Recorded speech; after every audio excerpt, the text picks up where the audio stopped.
ஒரு ஊருக்குள்ள ராமநாதன்ற பெரிய வியாபாரி வாழ்ந்துட்டு வந்தான். துணிமணிகள், ரத்தினங்கள் மேலும் பல விதமான பொருட்களை விற்று செல்வ செழிப்போடு பணக்கார வியாபாரின்ற பேரை அந்த ஊருக்குள்ள அவன் எடுத்தான். அவனுக்கு ஒரு பெரிய வீடு, ஊருக்கு மத்தியில ஒரு பெரிய கடை மற்றும் வயல்கள் அவனுக்கு இருக்கு. அவனோட மனைவி பேரு சரஸ்வதி. அவங்க ரொம்ப ஒழுக்கமானவங்களும் அப்புறம் புத்திசாலியும் கூட. ராமநாதனுக்கு பணத்து மேல இருக்க மோகம் அவங்க மனைவியான சரஸ்வதிக்கு சுத்தமா கிடையாது. இவங்க 2 பேருக்கும் பிள்ளைகள் இல்லைனாலும் இவங்க 2 பேரும் சந்தோஷமா வாழ்ந்துட்டு வந்தாங்க. வியாபாரியான ராமநாதனோட மனசு எப்பவுமே பணம் சம்பாதிக்கணும், வியாபாரத்துல முன்னேறணும்னு மட்டுமே இருந்தது. இந்த மாதிரி இருக்கும் போது ஒரு நாள் ராமநாதன் தன்னோட அறையில உட்காந்து கணக்கு வழக்கு பாத்துக்கிட்டு பணங்களை எண்ணிட்டு இருப்பான். அதே நேரத்துல அவனோட மனைவி சரஸ்வதி அங்க ரூமுக்கு பால் எடுத்துட்டு வருவா. என்னங்க, நைட்டு ரொம்ப நேரம் ஆயிடுச்சு, ஆனாலும் நீங்க இன்னும் அந்த கணக்கை பார்த்து முடிக்கலையா? கடவுள் நமக்கு அளவுக்கு அதிகமான சொத்து கொடுத்திருக்காரு. குறைஞ்சது ராத்திரி மட்டுமாவது நீங்க நிம்மதியா தூங்கலாம்ல. எதுக்கு இப்படி பண்றீங்க? அட, உனக்கு என்ன தெரியும் சரஸ்வதி? வியாபாரம் என்பது ஓடும் நதி போன்றது. அட, ஓடும் தானே எங்கேயும் நிக்க கூடாதோ, அதே விதத்துல வியாபாரத்துல லாபங்களும் அதே மாதிரி நிக்க கூடாது. இந்த ஊருன்னு இல்ல, பக்கத்துல இருக்கிற 10 ஊர்லயும் என்னை விட பணக்காரங்க யாரும் இருக்க கூடாது. அதுதான் என்னுடைய வாழ்க்கை லட்சியமே, தெரியும்ல. அந்த ஆசை இருக்கிறது தப்பு கிடையாது, ஆனா பேராசை இருக்கிறது ரொம்ப தப்புங்க. இருக்கிறத வச்சு சந்தோஷப்படணும். நம்ம கிட்ட ஏற்கனவே இருக்கிற சொத்தை வச்சு நிம்மதியா வாழவே நமக்கு நேரம் இல்லைங்க. ஆனா அதை விட்டுட்டு நீங்க இன்னும் நிறைய பணம் சொத்து சம்பாதிக்கணும்னு நினைக்கிறது ரொம்பவே தப்புங்க. அட, இந்த பெண்களோட யோசனை எப்பவுமே இப்படிதானே இருக்கும். அட, நான் போடுற கணக்கு வேற. நாளைக்கு என்னோட கடைக்கு ஒரு புது சரக்கு வர போகுது. அது மட்டும் வித்தானே எனக்கு நல்ல லாபம் கிடைக்கும். முதல்ல நீ போய் தூங்கு, நான் இந்த மொத்த கணக்கு வழக்கையும் முடிச்சுட்டு வரேன், சரியா? அதை கேட்டதும் சரஸ்வதி அங்கிருந்து ரொம்ப கோபமா அங்கிருந்து கிளம்பிட்டாங்க. ஆனா ராமநாதன் மறுபடியும் அவனோட யோசனையில மூழ்கி போயிட்டான். மறுநாள் காலையில ராமநாதன் தன்னோட கடையில உட்காந்துக்கிட்டு வியாபார கணக்குகளை பார்த்துக்கிட்டு ராமுவுக்கு என்ன பண்ணணும்னு சொல்லுவாரு. அப்ப அந்த இடத்துக்கு பத்ரி ஐயான்ற ஒரு புது ஆள் புது துணிமணிகளை உடுத்திக்கிட்டு நல்ல நகைகளை அணிந்துகிட்டு அந்த கடைக்கு வருவான். கையில பெட்டி வச்சிருப்பான். அவன் முகத்துல யாருக்கும் தெரியாத கள்ளத்தனமான யோசனைகள் இருக்கும். ஐயா வணக்கங்க, என்னோட பேரு பத்ரையா. அதாவது நான் காஷ்மீர் மற்றும் நாசிக் போன்ற இந்த மாதிரி இடங்கள்ல இருந்து ரொம்பவே அரிய வகையான பொருட்கள் மற்றும் பட்டு துணிகள் எல்லாம் கொண்டு வந்து இங்க வித்துட்டு இருப்பேனுங்க. அது மட்டும் இல்லங்க, இந்த கிராமத்துல ராமநாதன் என்ற ஆளு ரொம்பவே பெரிய பணக்காரன்னு கேள்விப்பட்டேன் கூட. அதனால்தான் நேரா உங்ககிட்டயே வந்துட்டேங்க. ஆனா ஆமா, நான் தான் ராமநாதன். சொல்லு பத்ரையா, முதல்ல எதுக்காக நீ என்கிட்ட வந்திருக்க? ஆமா, அந்த பெட்டியில என்னதான் கொண்டு வந்திருக்க? பத்ரி ஐயா தன் கையில இருந்து அந்த பெட்டியை திறந்து அதுக்குள்ள ரொம்பவே அழகா தகன்னு மின்னிட்டு இருக்க பட்டு புடவை எடுத்து காமிச்சு, ஐயா இதோ இந்த பட்டு புடவை பாத்தீங்கல்ல, இந்த பட்டை உருவாக்குறதுக்கே கிட்டத்தட்ட 6 மாசம் மேல ஆகுங்கய்யா. சில 100 வருஷங்கள் முன்னாடி ராஜாக்கள் இருந்தாங்கல்ல, அந்த காலத்துல அவங்க துணிக்கு உபயோகப்பட்ட பட்டுங்க இது. இது போன்ற 100 பட்டு துணிமணிகள் என்கிட்ட பெரிய மரப்பெட்டியில இருக்குங்க. அந்த மொத்த சறுக்கோட மதிப்பு கிட்டத்தட்ட 2 லட்சம் தங்க நாணயத்துக்கு மேல இருக்குங்க. அட, ரொம்பவே அற்புதம். இது பார்க்கவே விலை உயர்ந்தது மாதிரி தான் தெரியுது. அது சரி, அவ்வளவு சரக்கு எதுக்கு என்கிட்ட கொண்டு வந்த? ஐயோ, அது எனக்கு வியாபாரத்துல ஒரு சிறிய பிரச்சனை வந்திருக்கு. என்னுடைய எல்லா கப்பலுமே நடுக்கடல்ல மாட்டிட்டு இருக்குங்க. எனக்கு இப்ப அவசரமா 50,000 தங்க நாணயங்கள் எல்லாம் தேவைப்படுதுங்க. அதனால எவ்வளவு நஷ்டம் வந்தாலும் பரவாயில்லன்ட்டு அதனால என்கிட்ட இருக்கிற இந்த 2 லட்சம் ரூபாய் மதிப்பு சரக்கு நான் வெறும் 50,000 தங்க நாணயங்களுக்கு கொடுத்துடலான்னு இருக்கேங்க. நீங்க மட்டும் இதை வாங்கி மெதுவா கூட வித்தீங்கன்னா கிட்டத்தட்ட உங்களுக்கு 1.5 லட்சம் தங்க நாணயத்துக்கு மேல லாபம் கிடைக்குங்க. என்னுடைய நிலைமை சரியில்லாத காரணத்தினால இந்த நல்ல வாய்ப்பை உங்களுக்கு கொடுத்துட்டு இருக்கேங்க. அந்த நேரத்துல 2 லட்சம் ரூபாய் மதிப்புள்ள சரக்கு வெறும் 50,000 ரூபாய்க்கு வருதுன்னு நினைச்ச உடனே ராமநாதன் கண்கள்ல பேராசை தெரிஞ்சது. இன்னும் 1.5 லட்சம் ரூபாய்க்கு தங்க நாணயங்கள் கிடைக்க போகுதுன்னு சந்தோஷப்பட்டான். அந்த நேரத்துல ராமநாதனுக்கு பத்ரி ஐயா ஒரு சுத்த ஏமாத்துக்காரன்னு தெரியல. உண்மையை சொல்ல போனா ராமநாதனுக்கு பத்ரி ஐயா ஒரு தங்க முட்டை போடுற வாத்து மாதிரி தெரிஞ்சான். அது சரி பத்ரியா, நம்ம நடுவுல இந்த ஒப்பந்தம் சரிதான். நான் அந்த சரக்கு வாங்கிக்கிறேன். ஆனா இப்போது என்னோட கையில 50,000 தங்க நாணயங்கள் எல்லாம் கிடையாது. அதனால எனக்கு ஒரு வாரம் கால அவகாசம் கொடு. நான் வேற ஒருத்தங்க தர வேண்டிய காசை உனக்கு கொடுத்துடுறேன் வாங்கிக்கிட்டு. ஐயோ ராமநாதன் அவர்களே, நீங்க எவ்வளவு பெரிய ஆளு. நீங்க இப்படி சொன்னதுக்கு அப்புறம் நான் எப்படி விற்காம இருப்பேன்? சரி, என்னோட சரக்கு முழுக்க உங்களுடைய கோடவுன்ல இறக்கி விடுறேன். ஆனா ஒரு சின்ன கண்டிஷன், வியாபாரம்னா எல்லாமே நேர்மையா இருக்கணும்ல. அதனால நம்ம ஒரு ஒப்பந்தம் பத்திரம் எழுதலாம். நீங்க ஒரு வாரத்துக்கு கழிச்ச பிறகு எனக்கு 50,000 தங்க நாணயங்களை கொடுக்கணும். ஒருவேளை வேற காரணத்தினால என்னுடைய பணத்தை நீங்க செலுத்த முடியலன்னா உங்க பேர்ல இருக்கிற இந்த கடை மற்றும் உங்க சொத்து எல்லாமே என்னோட கைவசம் ஆயிடும். சொல்ல போனா இது வெறும் ஒரு நம்பிக்கைக்காக எழுதுற பத்திரம் மட்டும்தான். உங்களை மாதிரி ஆளுங்களுக்கு 50,000 தங்க நாணயங்களால ஒரு பெரிய விஷயமா? அது உண்மைதான். என்னுடைய சொத்து மதிப்பு 5 லட்சத்துக்கு மேல இருக்கும். எப்படியோ ஒரு வாரத்துக்குள்ள உன்னுடைய காசை உன்னுடைய மூஞ்சிலே வீசிடுறேன். இப்ப நீ போய் கோடவுன்ல அந்த முழு சரக்கையும் இறக்கி விடு. இதோ பாரு ராமு, உள்ள போய் அந்த நம்பிக்கை பத்திரத்தை ரெடி பண்ணு. அந்த நேரம் ராமநாதன் தாங்கிட்ட இருந்த அந்த ஒப்பந்த பத்திரத்தை வீட்டுக்குள்ள பத்திரமா ஒளிச்சு வைக்கிறதுக்காக வருவான். நடந்த விஷயத்த தன்னோட மனைவி சரஸ்வதிக்கு ரொம்ப உற்சாகமா சந்தோஷமா சொல்லுவான். அவன் மனசு ஃபுல்லா ரொம்ப சந்தோஷமா இருந்தது. அப்ப அவனோட மனைவி சரஸ்வதி அவன்கிட்ட, என்னங்க ஏங்க நீங்க இப்படி எல்லாம் பண்றீங்க? நீங்க பண்றது எனக்கு சுத்தமா பிடிக்கல. எங்கேயோ இருந்து வந்த ஒரு ஆளை நம்பி, அதுவும் வெறும் அவன் கொடுத்த பட்டு துணியை நம்பி அந்த அளவுக்கு பணம் கொடுத்து எப்படிங்க முட்டாள்தனமா வாங்குவீங்க நீங்க? அதுக்கு இணையா நம்ம கிட்ட இருக்க வீடு, வயல் இது எல்லாத்தையும் அடகு வச்சு ஒப்பந்தத்தை எழுதுவீங்களா நீங்க? என்னங்க நீங்க? நான் சொல்றத கேட்டு ஒழுங்கா அந்த ஒப்பந்தத்தை ரத்து பண்ணிடுங்க. இந்த மாதிரி வியாபாரம் நமக்கு வேண்டாங்க. சொல்றத கேளுங்க. அட, உனக்கு இந்த வியாபாரத்தை பத்தி ஒரு மண்ணும் தெரியாது சரஸ்வதி. எப்ப பார்த்தாலும் பயந்துகிட்டே இருந்தா லாபங்கள் எல்லாம் எப்ப கிடைக்கும்? அந்த பத்ரைய ரொம்பவே அப்பாவி பையன். அது மட்டும் இல்லாம அவன் கஷ்ட காலத்துல நமக்கு இந்த ஒரு அவகாசத்தை கொடுக்கறான். அவன் கேட்ட பணத்தை நான் ரெடி பண்ணி கொடுத்துருவேன். அப்புறம் நம்ம சொத்தெல்லாம் எங்க போயிட போகுது? பயப்படாத நீ. சரஸ்வதி எவ்வளவு சொல்லியும் கேட்காத அந்த ராமநாதம் ஒரு ஒப்பந்தத்தை போட்டு அந்த பத்ரியைக்கு அந்த நக்கல் பத்திரத்தை கொடுப்பான். அப்ப அந்த பத்ரியையா ஒரு 100 மரப்பெட்டிகளை லாக் பண்ணிட்டு அந்த குடோன்ல வச்சுட்டு அவன் கிளம்புவான். முழு பணத்தையும் கொடுத்த பிறகுதான் அந்த பெட்டிகளை திறக்கணும்னு ஒப்பந்தத்துல எழுதியிருப்பான். அதுக்கு கூட அந்த ராமநாதம் முட்டாள்தனமா ஒத்துப்பான். ஒரு 6 நாளா ராமநாதம் தனக்கு வர வேண்டிய காசை சேர்க்கறதுக்காக ஊரா சுத்திட்டு திரிஞ்சான். ஆனா நினைச்சபடி வியாபாரம் நடக்காததால அவன் நினைச்ச நேரத்துல நினைச்ச பணத்தை சேர்க்க முடியல. அந்த ராமநாதனுக்கு பயம் வந்துடுச்சு. 7வது நாளும் சிறப்பா தொடங்கிடுச்சு. நாளைக்கு சாயங்காலங்குள்ள பத்ரியாவுக்கு 50,000 நாணயங்கள் கொடுக்கணும். அதே நேரத்துல ராமநாதனுக்கு ஒரு யோசனை வந்தது. அந்த பெட்டிகளை திறந்து அந்த பெட்டிக்குள்ள இருக்கிற புடவைகளை எடுத்து அதை வித்து கொஞ்சம் பணங்களை ஏற்பாடு செய்யலாம்னு அவனுக்கு யோசனை வந்தது. அன்னைக்கு இரவு நேரத்துல தன்னோட கணக்கு புள்ளியான ராமையாவோட சேர்ந்து அந்த பூட்டை உடைச்சி அதுக்குள்ள இருக்கிறத எடுக்க ட்ரை பண்ணுவான். அட ராமு, முதல்ல அந்த பெட்டியை நீ கொஞ்சம் தர.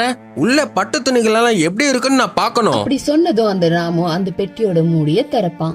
பெட்டிக்குள்ள பட்டு புடவைகள் இருக்கும்னு பார்த்தா அதுக்குள்ள பழைய கிழிந்து போன துணிகளும் அதோட வெயிட்டுக்காக நிறைய கற்களையும் வச்சு அடைச்சு வச்சிருப்பாங்க. ஐயா ராமநாதன் அவர்களே, என்ன இது? உள்ள மண்ணு கற்கள் வெறும் குப்பையா தான் இருக்கு. என்னது? இல்ல இல்ல இல்ல, உள்ள பாரு, மேல அந்த விதமா வச்சிருப்பான். உள்ள நல்லா தான் இருக்கும், போய் பாரு. அந்த விதமா சொல்லிட்டு ராமநாதம் பக்கத்துல இருந்த 2 பெட்டிகளை பயங்கரமா உடைச்சு திறப்பான். எல்லா பெட்டிகள்லயும் கிழிஞ்சு போன துணியையும் கற்களையும் வச்சு நிரப்பி இருக்காங்க.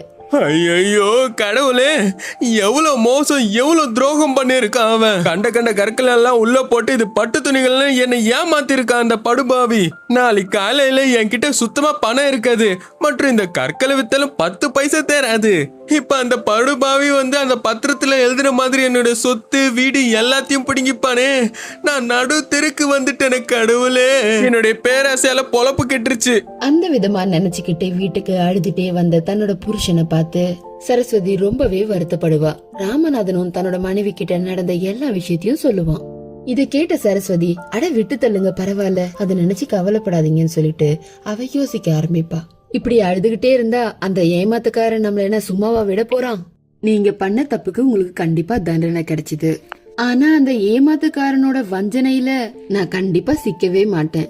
நீங்க அவனுக்கு எழுதி கொடுத்த அந்த ஒப்பந்த பத்திரத்தோட நகல் இருக்குல்ல, அத கொஞ்சம் என்கிட்ட கொடுங்க. இதனால என்ன பிரயோஜனம் சரஸ்வதி? அந்த பத்திரத்துல எழுதிருக்கு, பணத்தை மட்டும் கொடுக்கலன்னா நாம சேர்த்து வச்ச சொத்து எல்லாமே அவனுக்கு தான் சொந்தம்ட்டு. போற போக்குல நம்ம பிச்சை தான் எடுக்கணும் போல. அப்போ அந்த சரஸ்வதி அந்த ஒப்பந்த பத்திரத்தை எடுத்து ரொம்பவே கச்சிதமா ஒவ்வொரு வார்த்தைகளா ஒவ்வொரு எழுத்துக்களா கச்சிதமா படிப்பா. எப்பவுமே பேராசையோட இருக்கிறவன் என்னைக்கா இருந்தாலும் நஷ்டம்தான் அடைவான். இங்க பாருங்க, அவன் ஒரு விஷயத்த மறந்துட்டு இருக்கான்.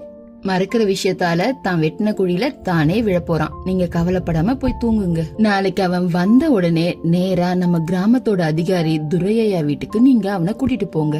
அங்க நானும் வந்துடுறேன். இப்ப நீங்க கவலைப்படாம போய் தூங்குங்க.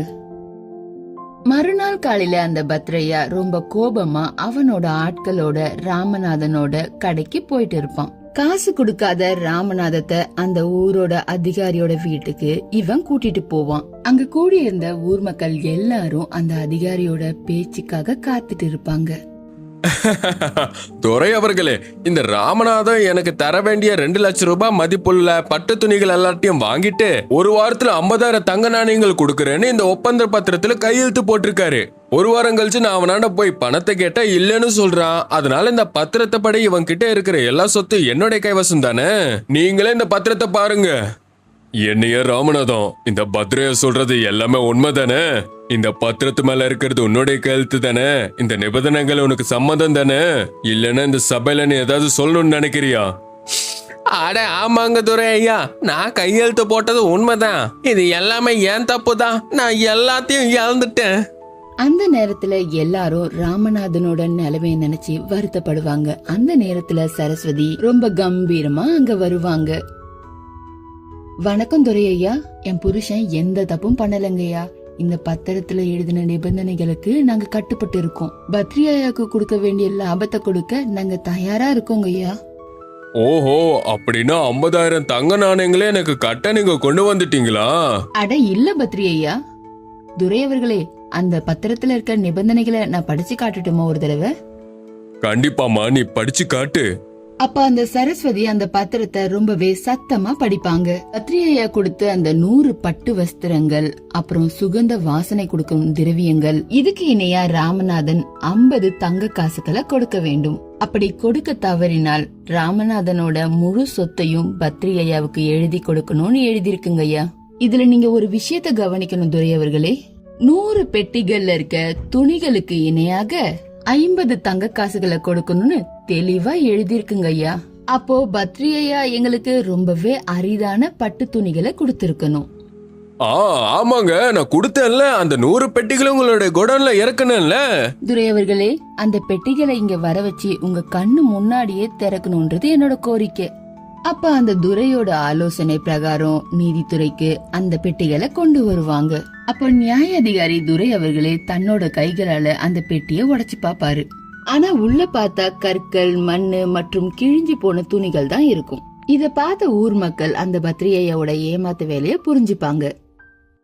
பாத்தீங்களா துரை அவர்களே, பத்ரியையா எங்களுக்கு எந்த பட்டு துணிகளும் கொடுக்கல. அதுக்கு பதிலா கற்கள், மண்ணு இது மாதிரி தான் கொடுத்திருக்காரு. ஒப்பந்த பிரகாரம் அவர் கொடுக்க போற துணிகளுக்கு பதிலா தான் நாங்க எங்க சொத்தை எழுதி கொடுக்கணும்.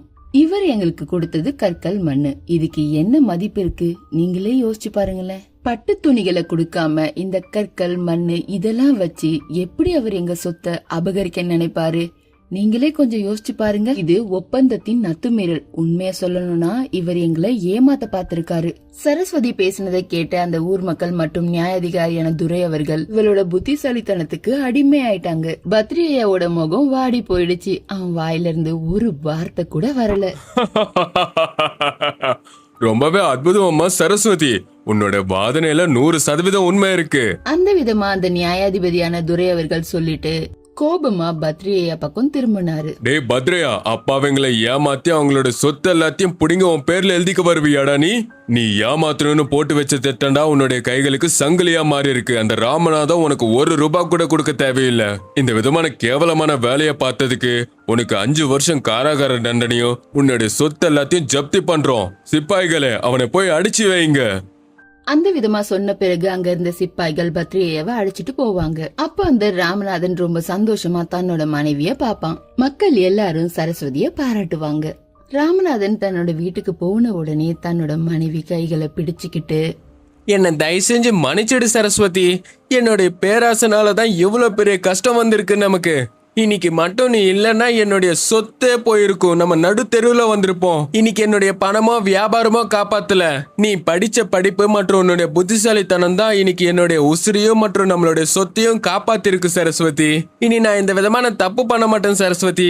இருக்கிறதுல சந்தோஷமா வாழுவேன். அது மட்டும் இல்லாம 4 பேருக்கு நல்லது பண்ணி அவங்களுக்கும் உதவி செஞ்சு நான் நிம்மதியா இருப்பேன் சரஸ்வதி. புருஷன் கஷ்டத்துல இருக்கும் போது புருஷனை காப்பாத்த வேண்டியது மனைவியோட கடமைங்க. இங்க இப்ப முழுமையா திருந்துட்டீங்க. அதை விட பெரிய சந்தோஷம் எனக்கு எதுவுமே கிடையாது. அந்த விதமா ராமநாதன் தன்கிட்ட இருந்த பேராசையை விட்டுட்டு தன்கிட்ட இருக்கிற சொத்தை வச்சு சந்தோஷமா தன்னோட மனைவியோட வாழ ஆரம்பிச்சான். இதுல நீதி என்னன்னா, பேராசை எப்பவுமே நமக்கு நஷ்டத்தை தான் உண்டாக்கும். புத்திசாலித்தனம் இல்லைன்னா நம்மளோட வாழ்க்கையே நாசமாயிடும். புத்திசாலித்தனமான நல்ல மனைவி கிடைக்கிறது உங்களோட அதிர்ஷ்டம்தான். உண்மைய சொல்ல போனா மனசுல இருக்க வலிமையை விட புத்தியில இருக்க வலிமை தான் ரொம்ப சக்தி வாய்ந்தது.